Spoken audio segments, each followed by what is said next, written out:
New FAMU transfer received strong criticism from a Florida State fan after his decision to become a Rattler, and this is a perfect example of the guy you don't want to be. Oh yeah, it's Locked On HBCU. Play my music. You are Locked On HBCU, your daily podcast covering HBCU sports. Part of the Locked On Podcast Network, your team every day.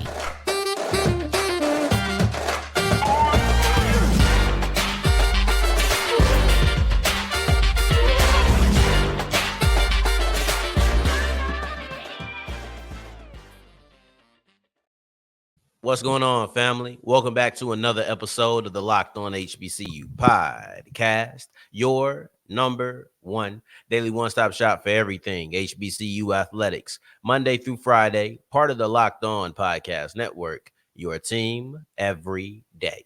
And I, of course, am Darian Gray, a.k.a. the Mouth of the South, Texas Southern alum and former TSU Herald Sports editor and current contributing writer at USA Today's Saints Wire. Thank you for going on this journey with me. Make it Locked On HBCU, your first listen of the day, every day. And remember, just because the mic cuts off doesn't mean that the journey is over. Just means it's time to follow me on Twitter at South Exclusives. Starts with an S and ends with an S. Today's episode is brought to you by Gametime. Download the Gametime app today. Create an account and get $20 off your first purchase. Now, we have an interesting episode. We wrap up today's episode with the idea of Fred McNair not getting the Texas Southern job. And if that is the case, what will he do in 2024?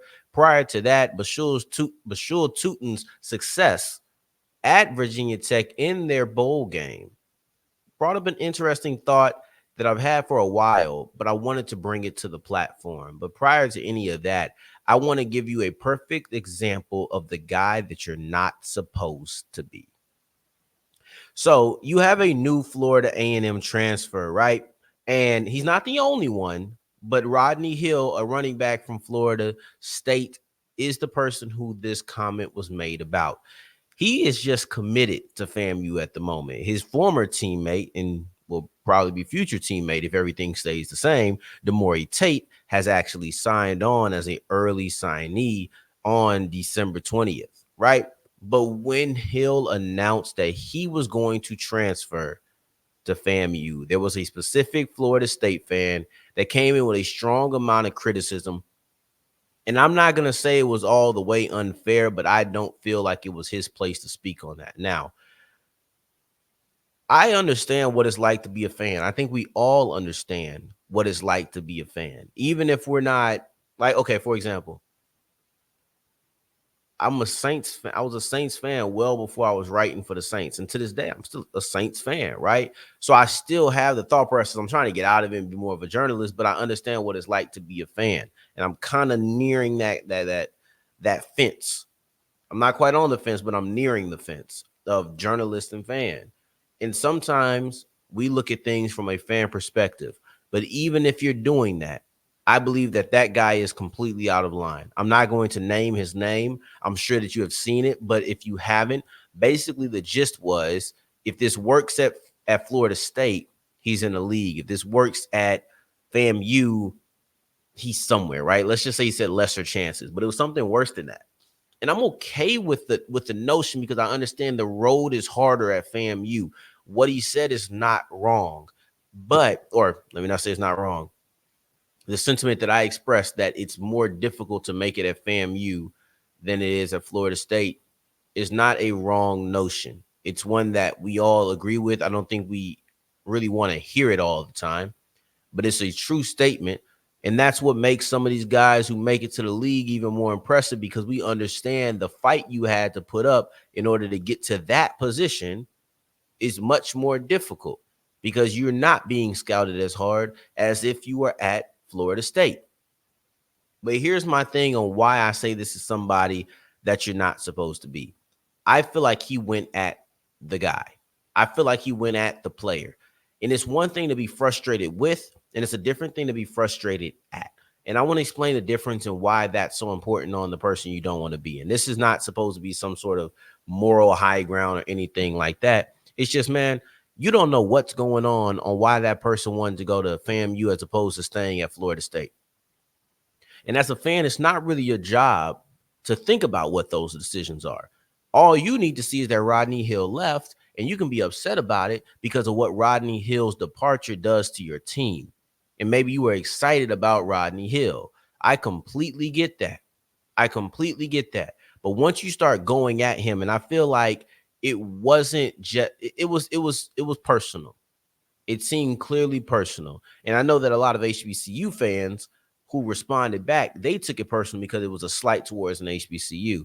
But for me, it felt like what he said was personal towards Rodney Hill in a way that it shouldn't have been. He was frustrated at Rodney Hill. I would be frustrated with the situation. You think that I was happy when Jawan Howell left South Carolina State as just a fan of HBCUs? Not at all. But I wasn't frustrated with him, the person. I might have been frustrated with his departure because I know what it might do to the Bulldogs. But all in all, no, I was not frustrated at Mr. Howell himself. So that's the difference.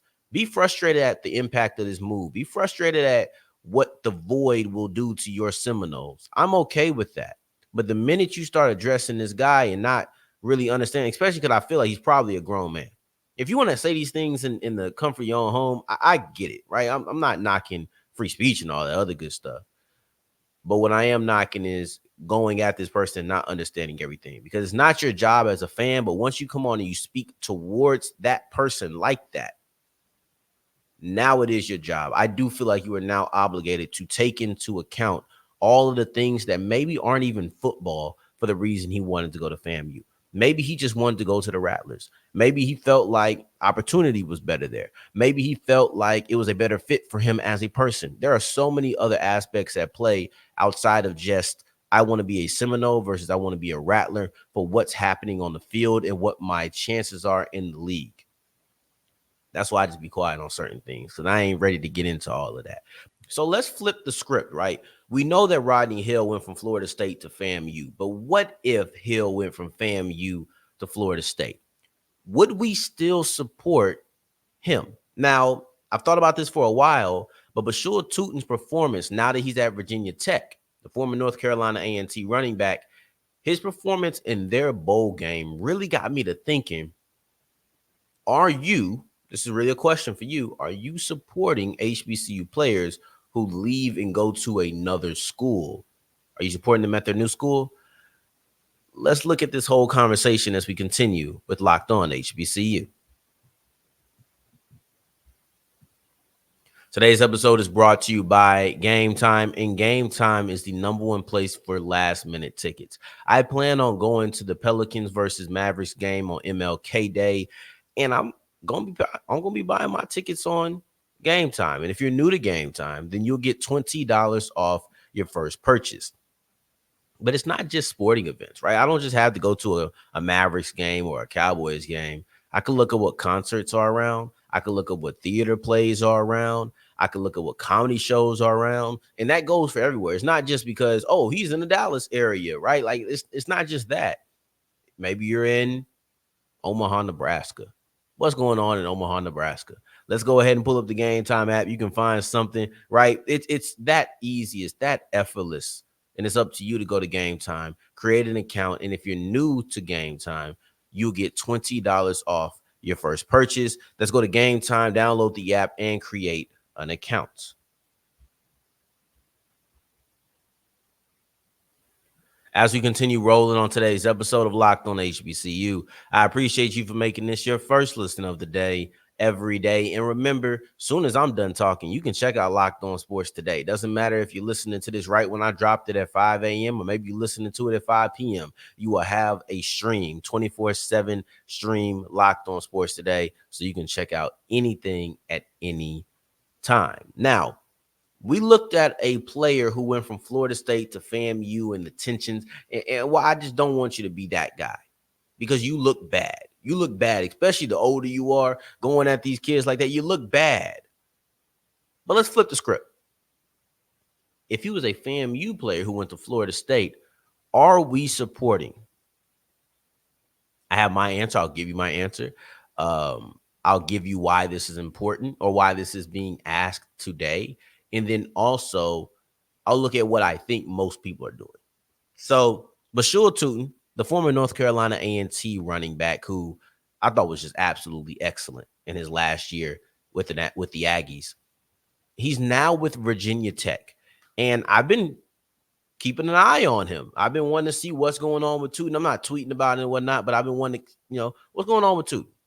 And he closed out his year against Tulane in what I believe was the Military Bowl with 18 carries for 136 yards. And he closed out his season with back-to-back 100-yard games. He's not at North Carolina A&T, so normally I wouldn't cover it. However, I thought about having a topic about this is what you want when an HBCU player does transfer to the FBS level, but I was like, I don't know if people care. So I decided to phrase it a different way. Do we root for HBCU players who transfer away? I was surprised at the positive things that I was hearing. However, I do believe that the majority, if not the entirety, of the positive things I heard about Tuten's performance stemmed from North Carolina A&T people saying, I told you so. And that's one of my favorite things. And that's, I don't root for everybody. I'm gonna be honest. And when I say root, I mean actively root. Like you actively desire that person to succeed. I'm not doing that for everybody. I'm not finna get on my moral high horse. I'm not finna sit here and act like I'm holier than thou. I'm not rooting for everybody who transfers away. If I didn't care about you while you were at your HBCU, once you leave, I don't care about you now. And frankly, I don't sit here and just like all the players. I don't even like all the good players, right? Perfect example. You look at, of the Jackson State departures, you got the Sanders brothers, and who I like to call the adopted son or the illegitimate son. Like I like to call him the forgotten Sander, right? Travis Hunter. I really don't care what Travis Hunter does.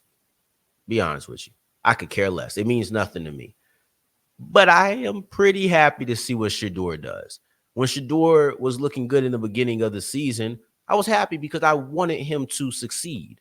When Shiloh had that pick six and before he even did the strut, I was happy because I wanted him to succeed. I happen to like the Sanders brothers, right? Andrew Body. I don't know where he's going to transfer. He might even stay in the SWAC. Who knows? If Body goes elsewhere, I think he's talented, and I wanted him to succeed while he was at TSU. Well, after wanting him to succeed for a couple of years, now I just want him to succeed, period. It's no longer about my school. BJ Davis and Bhayshul Tuten, BJ Davis from South Carolina State and then Bhayshul Tuten from North Carolina A&T, those are two guys that I just happened to take a liking to during last year's season. And because of that, I wanted them to succeed. So to answer the question, it really just depends. How much did I like you while you were at the school? Kamari Stevens, he was a good player. I didn't gravitate towards him for real. It wasn't somebody that I just had my eye on all the time. And I like that guy. Like that didn't happen. So when he left, he just left and it's whatever. No ill will, but I'm not actively rooting for his success. Jacob Roberts, right? Like I like Jacob Roberts and Taekwon King for North Carolina A&T last year, but I wasn't rooting for them because I wasn't invested in them while they were at the school. But I covered Tuten week after week after week when he was going on his consecutive 100-yard games. So, yeah, when he's at Virginia Tech, I want him to succeed because I happen to like the guy. But then also there's a selfish side of me that wants to come in and say, I told you this guy was like that. I told you this guy was talented. That's what the North Carolina A&T fan base is doing because they're saying to themselves, I always knew he could play on a high level. At the end of the day, we have to be realistic with ourselves. We might not like the fact that, or we might not like the way, I'll say it this way. We might not like the way that HBCUs and FCS schools are scouted, but we should be very aware that that is how they are scouted for the moment. So when Tuten leaves and he goes to a Virginia Tech and he gets in front of a bigger audience, when I see him do things like this, it's an I told you so moment, even though I didn't tell anybody. Right? Like I came on here and I told you he's a high level running back, but you knew that already. So I wouldn't be telling I told you so to you, but I think it's kind of a I told you so for all of us to anybody who doubted his ability simply because he was on the FCS level. So that's why. And also, I think that's the reason that we should root for these guys. We should want these guys when they leave. We shouldn't want them to leave. Be very clear. You should not want them to leave. But if they do and when it happens, I'm rooting for them to succeed. So it's very clear that there's talent on the HBCU level. Don't tell me about the things that come with that afterwards. I'm very aware the more people recognize there's talent on the HBCU level, they're still not going to recruit them out of high school. Then they're going to come to HBCUs and say, you know what?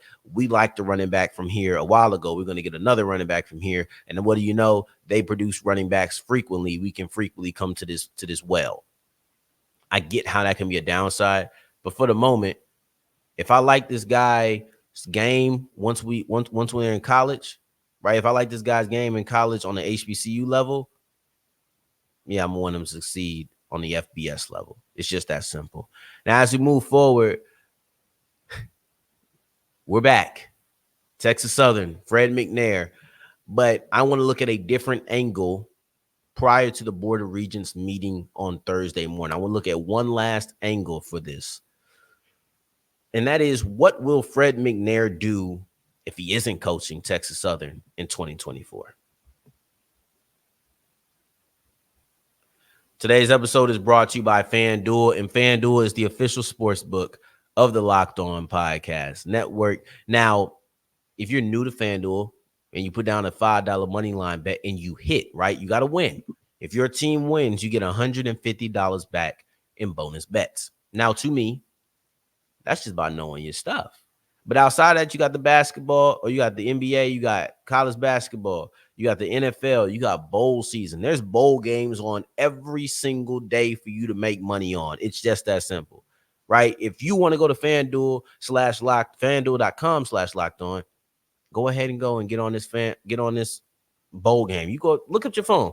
While I'm talking right now, look at your phone. I bet you have 3 bowl games for the rest of the day, depending on how late you're listening. It's just that simple, right? So go to FanDuel.com/locked on. And if you're new to Locked On and you win your first $5 money line bet, you get $150 back in bonus bets. That's FanDuel.com/locked on. Make every moment more. As wrapping up today's episode of Locked On HBCU, I appreciate you for making this your first listen of the day every day, making it all the way to segment 3. And I thank you 2 times for that. Thank you. Thank you. Now, I want to look at what will Fred McNair do if he doesn't coach Texas Southern in 2024. Now, I'm very passionate about this topic because of my allegiances, clearly, right? And we're kind of in that weird spot where the SWAC, MEAC, they haven't really started their conference schedule, right? Football's over. So we're kind of in that little weird spot where it's mostly just recruiting. But I'm so passionate about this that I don't think nothing has come up to make me knock this out of the news cycle. This is something that I'm consistently looking at, and I want to consistently report on, and I want to consistently look at the different angles of it. See, we've talked about what's going on with the team. We talked about what's going on with the Board of Regents. We've talked about all of those things. But I want to flip a small point that I made on yesterday's episode, a very small point, which was, if Andre Johnson isn't hired by Texas Southern, what would I like to see him do? And what I would like to see Johnson do is become a recruiting coordinator, become a wide receiver coach, if he's not able to be the head coach, because I think that it still could be mutually beneficial. You would have some coaching experience to put on your resume on the collegiate level in any capacity, even if it's just a recruiting advisor, a recruiting specialist, whatever. You would have something to be able to put on your resume on a collegiate level that would help you actually get this head coaching job that you apparently want. Then for TSU, I think that his name would probably help you with coaching. I mean, with recruiting. So it's mutually beneficial for me on that side of things. But that was a small point in yesterday's conversation. What about the bigger point today? That is, what would Fred McNair do if he's not coaching Texas Southern? Now, hopefully, I always wish this. By the time you're hearing this, hopefully you're like, Darian, this is delayed or this is outdated because he is the Texas Southern head coach. Hopefully. There's a Board of Regents meeting at 8 a.m. tomorrow. I'm recording this pretty late tonight, to be honest. I ain't gonna tell you the time, but I'm recording this pretty late tonight. So, but it's gonna still come out early. But I wanted to make sure I got it in so that I could get this to you at 5 a.m. right around that time. The decision is gonna be made. It's either Fred McNair or Andre Johnson. It's one of the two. And if it's not Fred McNair, what does he do in 2024? And that becomes interesting because I think there's two options. Ralph Cooper, big deal in Houston, right? Real good insider. Ralph Cooper has reported that Bubba McDaniel would be considering putting Fred McNair on his staff. Now, that will put you in the same conference that you're already looking in. That will put you in the same relative area that you're already looking in. You just wouldn't be the head coach, right? And I think that PV is in a good spot in a weak division. But, I really don't. People kind of talk to me about the weak division when it comes to TSU. I'm going to be honest with you. I don't really care. I just want to win. I don't care if it's a weak division or not. I just want to win. But it's an interesting job. But the second option is you could just not coach. You could just take a year off. And I think that's the most interesting thing. Who says that Fred McNair has to coach this year? I do think that he got done wrong. It's a terrible situation that if he ends up not being the Texas Southern head coach, if they just would have told him no from the jump, he likely would still be at Alcorn right now. But because he was trying to see what was going on with TSU, Alcorn got tired of waiting. They went ahead and cut ties. We're going to go ahead and go a different direction. Wish you the best. But he still doesn't have a job. So we could easily see, right? This is important.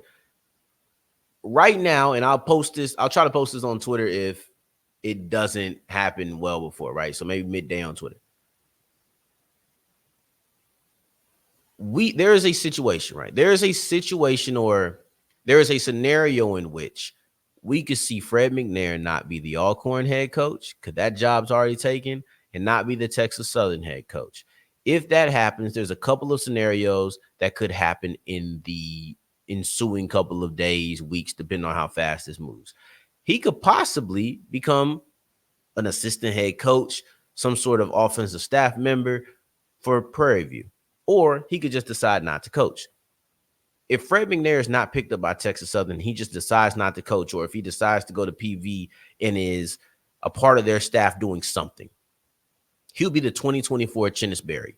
Everybody wanted to know where was Berry going to go. As jobs opened up, people started murmuring about Southern. Everybody had their eyes on him to South Carolina State, which is where he ended up going. But we were wondering, which job is he going to take?